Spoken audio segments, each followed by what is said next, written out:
First of all, Hillary Clinton gave her first interview yesterday in a long, long time, first national interview. She gave it to CNN. You give interviews all the time. You're out there, you're talking extemporaneously. Why do you think Hillary Clinton is not talking? Well, Anderson, she's got a lot to hide. I mean, she gets a subpoena on emails, and from the United States Congress, and she gets rid of the emails and her server and everything. She said yesterday in the interview, by the way, she didn't get a subpoena. There is no subpoena. I mean, they said they issued a subpoena, but you're right. I mean, she handled it like, what's going on? How can you do that? She has a lot to hide. She doesn't want to talk to the press. Look, she was the worst Secretary of State in the history of the United States. But you used to donate, you gave a lot of money to her over the years. Because I was a businessman. I guess I still am. But I was a businessman. I was with everybody. Everybody loved me. When I called them, they always treated me well. And that's part of the game. And that's part of what's wrong with this country. Because as a businessman, I could have gotten anything from anybody. And that is part of the problem. Lobbyists, donors, special interests. Is that why you were donating money to the people you donated? Because you donated to Democrats.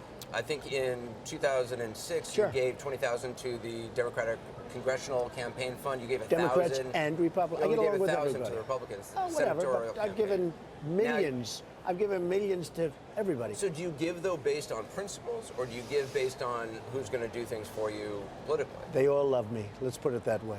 They all love me.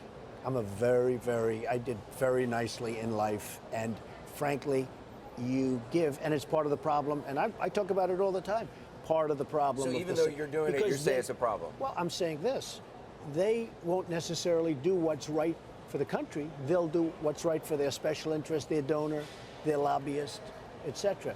Not good for the country. But when you're going to get on the stage during those debates, and your Republican challengers are going to say, look, you're all over the place politically. You say you're a conservative Republican. You're giving money to Hillary Clinton, Harry Reid, Nancy Pelosi. I get along with everybody. And that's part of the problem we have in the country. So you were giving money based on political beliefs. You were giving money based on currying favor, like many people do. People love me. And you know what? I've been very successful. Everybody loves me. Politically, the other thing they're going to say is you're a flip-flopper politically. You say now you're a conservative Republican. Smoking gun goes back to 87 with your registration record. You were Republican, then you were independent, then you were Democrat for 8 years, then you were unnafiliated, then you were Republican. Then you have to look at what Ronald Reagan did. He switched around too. Not so much different.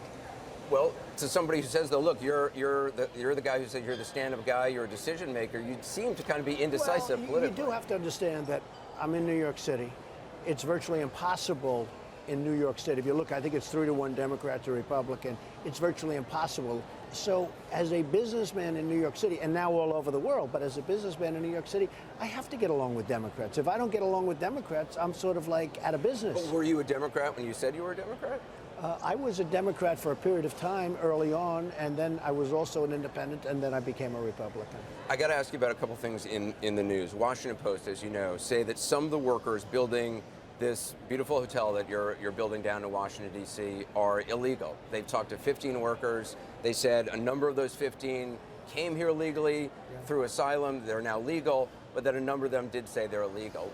Isn't it hypocritical for you saying that illegal immigration is killing this country to be employing illegal immigrants? I read the story, and by the way, that story does not name any names. I'd love them if they could give us the names, but they said they spoke to one or two, but they don't name them, and they don't even know if it's true. Well, what they say is several of the men who hail mostly from El Salvador, Honduras, Guatemala have earned U.S. citizenship or legal status through immigration programs targeting Central Americans fleeing civil wars or natural disasters. Others quietly acknowledge that they remain in the country illegally. They don't give numbers. They have to give us the names because we have, many illegal, or they're not going to give you names. They have to give us the names, and I have to say this. We believe so strongly. I hired a very big contractor, one of the most prestigious, one of the best in the world, to build the building. It's their responsibility to make sure they have Doesn't the buck stop with you, though? Yes, You're it does. paying their salaries. Oh, absolutely. We have gone out of our way to make sure that everybody in that building is legal. And we do have some that became legal. And wait a minute, we have many, I think, that became, frankly, me, you, everybody. I mean, ultimately, we were all sort of in the group of immigrant, right? But we have done that to the absolute letter of the law. We're very, very careful But on if it. the Washington Post can go me, there and talk to 15 people and find some illegal immigrants. They haven't shown us anything. I wish they would give us some names. We would get them out But immediately. you must have a guy on the job site. We have more than one guy, Right. and we check it probably more carefully than any job that was ever built. Anderson, you have either anywhere from 11 to 34 million illegal immigrants in this country. They're all over the place. Nobody knows even where they come from. They probably come some from the Middle East. You don't know where they're coming from. We check on that building probably more carefully than anybody that's ever built a building before. And I think from what I heard, and I just checked it this morning because I asked a question because I read the article also, we are absolutely in beautiful, perfect shape. Now, I wish they'd give us the names. We would get rid of them immediately. This isn't the first time, though, this has been an issue. Daily Beast today, there's an article. I don't know if you've seen it. The headline says, they're talking about the building we're sitting in right now. They're saying Trump Tower was built on undocumented immigrant backs. How many years ago was that? This was, what, 35 years ago. 35 years ago. Yeah, they said 35 years ago. But this was a court case. 200 illegal immigrants, Polish workers, guys working for $5. Anderson, I hire a contractor. The contractor then hires a subcontractor. They have people. I don't know. I don't remember. That was so many years ago. 35 years ago, they said we had some illegal. This was a court case settled in 1999. You settled with it's them. all right. I mean, it's fine. I mean, I remember the case. Frankly, I remember it very well. We hire contractors. The contractor, very highly prestigious, very good. They go out, hire subcontractors. Sometimes the subcontractors will have people working, but you know, it's pretty far down the line. This was 200 Polish workers working without hard hats. Pretty noticeable on a union job. When you have to go back 35 years to tell me about something, I think that's pretty pathetic, to be honest with you. Do you think, can you guarantee that you don't have illegal or undocumented workers working for you in hotel projects or various projects? I can't guarantee it. How can anyone? We have 34 million in the country. I used to hear 11, now I hear it's 34 million. I can't guarantee anything. But I can say this, we work very hard to make sure that everybody is legal as opposed to illegal.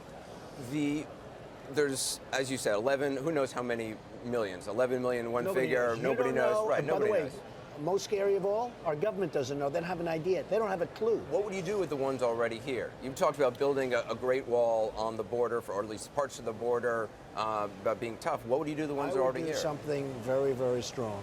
Number one, I wouldn't even think about anything until I built a wall impenetrable. There will be nobody coming into this country illegally. That's number one. Number two, I would get the ones that are criminals, drug dealers, and the people that are forced in by Mexico, and you know exactly what I'm talking about, because Mexico is smarter and sharper and more cunning, and frankly have much better negotiators than we have. And I would get the ones that are forced in by the country of Mexico into our country, forced in. Those people would get out, and they'd get out fast. The rest I would be looking at very seriously. But I wouldn't. Well, you said looking at citizenship seriously. Would there be a pathway to citizenship for? I mean, you're talking about 11 million at the very least. Too early for me to say. And when you say citizenship, the most we'd be talking about was legal. But let me just tell you, before I even think about that, we have to build a wall, a real wall, not a wall that people walk through. Okay, you talk about focusing on the criminals, deporting people. More people have been deported under Obama than any other president previously. And more people are coming in under Obama by far than more president ever. There's never been an entrance like this. And they're walking right past our patrols. But actually, arrests on the border have gone up significantly. I can just say this. More people are in this country right now illegally than ever before. I will build a better wall, and I'll build it for cheaper, and Mexico will pay, if that's your next question. Yeah, how do you get Mexico to pay? Because they are ripping us left and right. But Mexico. how do you make By them the pay? way, I love the Mexican people. Many Mexican people work for me. Many Mexico people I do business with. They purchase things for me, like apartments, et cetera, et cetera. I have great relationships with Mexico and with the Mexican people. I love the Mexican people. I love their spirit. But let me just tell you. Mexico is making an absolute fortune because the trade deals with the United States are phenomenal for them and horrible for us. They're taking our jobs. They're building factories, warehouses. They're building things that we're not even thinking about. So you say renegotiate trade deals and in that put in a price for the wall? Absolutely. And they will do it. And I've watched these very stupid pundits say, You can't do that. Of course you can do that. Mexico's making, I can do it. By the way, Hillary can't do it. Jeb can't do it. These people that are running, most of them can't do it. Maybe a couple of them. I actually have a respect for a couple of them. But Hillary cannot do it. I guarantee you that. Jeb Bush cannot do it. I can do it easy. Mexico is making a fortune off the United States. They will pay for that wall, believe me.